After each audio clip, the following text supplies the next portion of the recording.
Assalamu alaikum and Ramadan Mubarak to you all. I hope you're all enjoying a wonderful and blessed month. Recently, a friend brought to my attention a different kind of Ramadan Iftar party. Queer Iftar here in Toronto is being held this Ramadan. They're especially calling out for Arabic-speaking LGBTQ refugees, protected persons, permanent residents, and live-in care workers. I've seen things like this in past years as well, but what struck me as different this year is what's written at the bottom right of the ad. Immigration, Refugees, and Citizenship Canada. In other words, this iftar is funded by a department of the federal government of Canada.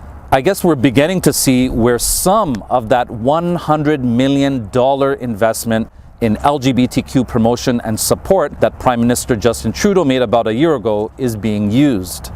Imagine how that kind of money could have benefited our poor, our homeless, our Indigenous people, battered women's shelters, drug rehabilitation programs, etc. Imagine $100 million.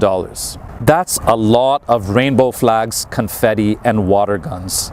Well, let's hope that's just water. I'm not using this opportunity so much to complain as much as to simply point out some of the inconsistencies of secularism. Secularism claims that the government doesn't get involved in religion, but in practice this cannot happen. There's never a neat distinction. There's never a perfect neat divorce between politics and religion. Even where Western secular governments might try to take a neutral position on certain issues, for example, who or what constitutes a Muslim, what is inside the fold of Islam and what is outside the fold of Islam, who is a legitimate Muslim and who is not. Even when Western governments like the Canadian government they attempt to take a neutral position on such matters, even then they're not really taking a neutral position. They still end up endorsing certain kinds of religion and certain strands of thinking within the religion, which without government support, without political support, would never have gotten a push, would never have gained any kind of attention at all. Now, of course, just to be clear, Islam would not consider openly proud gays or openly proud transsexuals to be Muslim at all. But that's the point. By sponsoring, by funding this iftar, the government is, if not directly, it is helping indirectly to redefine what Islam and Muslim means. Now, what's just as interesting and revealing as what is explicitly written on any piece of text is what is not written or included in that text. Notice that the words Islam and Muslim do not even get a mention in this ad,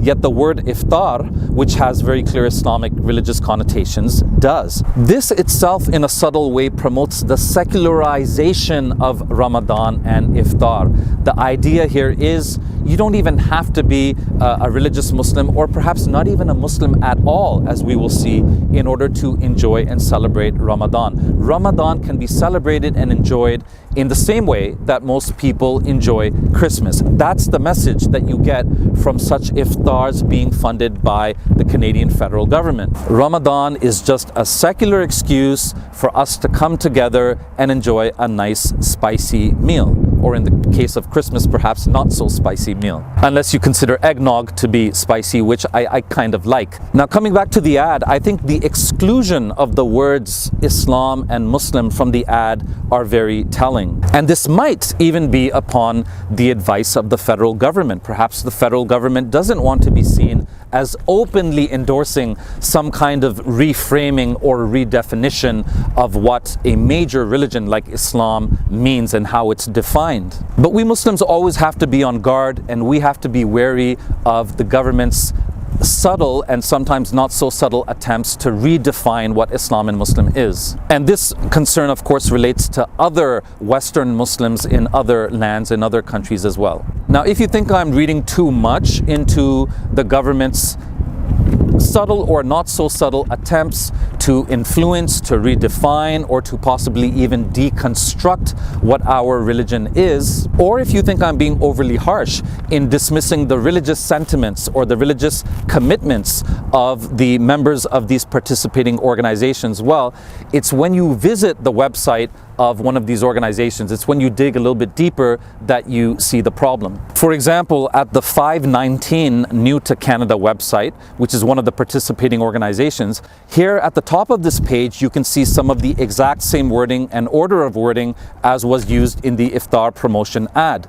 But at the bottom, here's the part that's interesting, it says, anyone who associates with Muslim culture is welcome to join, regardless of their practice or belief system. This is the part that was not included in the ad. As I said, I might be wrong, but I think these words were excluded because the federal government probably didn't want to openly endorse such an idea. It probably didn't want to openly endorse a new theological rendering or definition of what Muslim means, which is now, in the case of this organization, anyone who identifies with Muslim culture, anyone who has ever enjoyed a Ramadan ever, that person can, if they wish to, identify themselves as Muslim. Nonetheless, by endorsing and funding this so-called Muslim organization or these Muslim organizations, it is my contention that the federal government of Canada is in fact delving into theology. They are in fact endorsing a watering down of the religious identity of Muslims,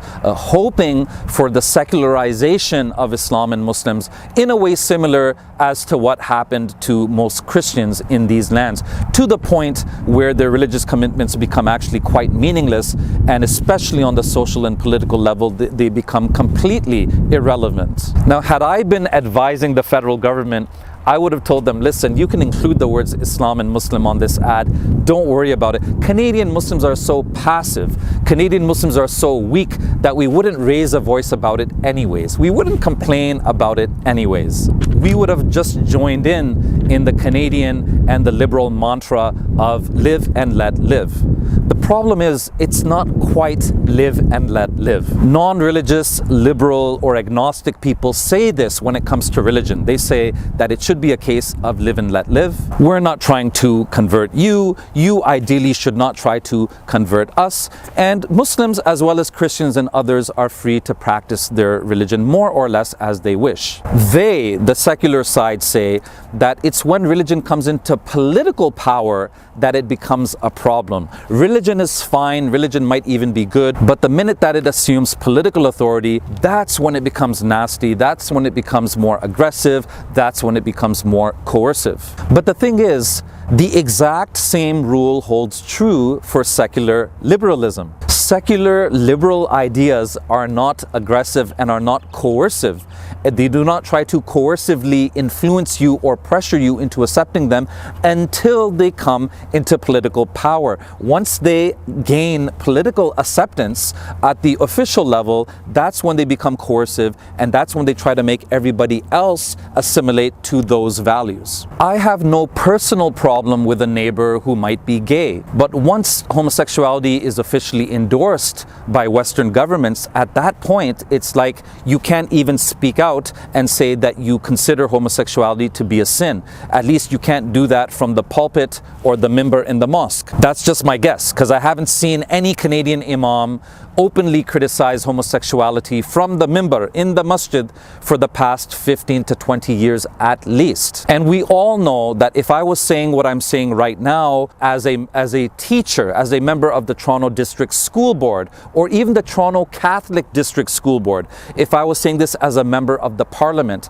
or as a member of the Provincial Parliament, or as a municipal city councillor, we all know that my political career would be ended, I would be cancelled, I would be forced to retract or repent. I would have to openly repent, and I would have to declare a pro-LGBTQ shahada. I would have to express my remorse and my solidarity with the LGBT community, but that's not in line with my theology and my belief system as a Muslim. So secular liberalism actually demands conversion as well. It doesn't demand that Christians or Muslims explicitly renounce their religion. It doesn't demand that we have to wear the label of secular humanist, but it does demand conversion to what counts the most, which is the beliefs and the values themselves. We as Muslims in Canada are expected to quote unquote convert to that belief system and that value system, which is not religious, fine, but it's a non-religious belief system and value system, which is contrary on many points to our belief system as Muslims, but also as Christians as well. Non-religious people say that they don't want religious fairy tales forced on them, which is fair enough. Islam is not supposed to be coercing anybody into believing. However, the secular liberal setup also forces us to believe in their fairy tales. And so, for example, if a man with a beard suddenly feels like a woman, identifies as a woman, and wants to be referred to as a woman, I as a Muslim am forced in the public sphere to participate in that fairy tale and to be a supporting actor in that person's fictional life story. So it's not really a live and let live situation. And again, I'm not necessarily complaining. I understand that for whatever reasons, the state holds these pro-LGBTQ values. So it's only natural that they would want to spread, that they would want to proselytize, that they would want to evangelize. And if you think I'm using these words too loosely, check it out. The $100 million that Trudeau has dedicated to promotion of LGBTQ, about 10 million from memory, 10 million of that has been earmarked for not domestic use, but for international use. In other words, promoting the LGBTQ agenda in other countries, in Africa, in Asia, especially in Muslim countries. So this is a form of secular evangelizing and proselytizing, and it's natural. When you believe something is good and right, why wouldn't you want other people to believe that? So my point is that secular people should not only complain about religion, they shouldn't complain about religion on this point at all. Yes, we don't want to be violent, we don't want to be obnoxious in how we spread our ideas, but why wouldn't we want to share our ideas? Even if you're a secular person who is, let's say, pro-abortion, wouldn't you want the people in the society around you to be pro-abortion as well? If you believe that there's good reasons for legalizing weed, wouldn't you want the people around you and the society around you to want to legalize weed as well? In fact, if you believe all religions are bad and that all that we should do as human beings is just simply be kind to each other, well, wouldn't you want everyone to believe likewise? Wouldn't you want everyone to think like you and believe like you?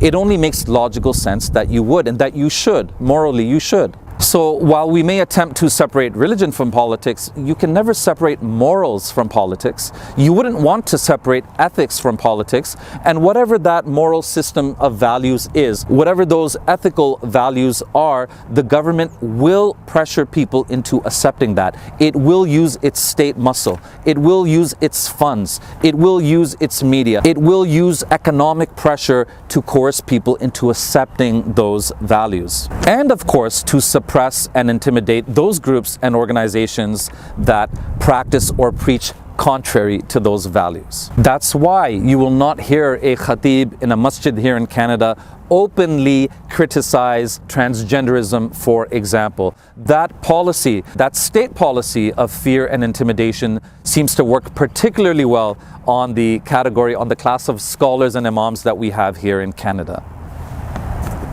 I will never apologize for standing up for an LGBTQ2+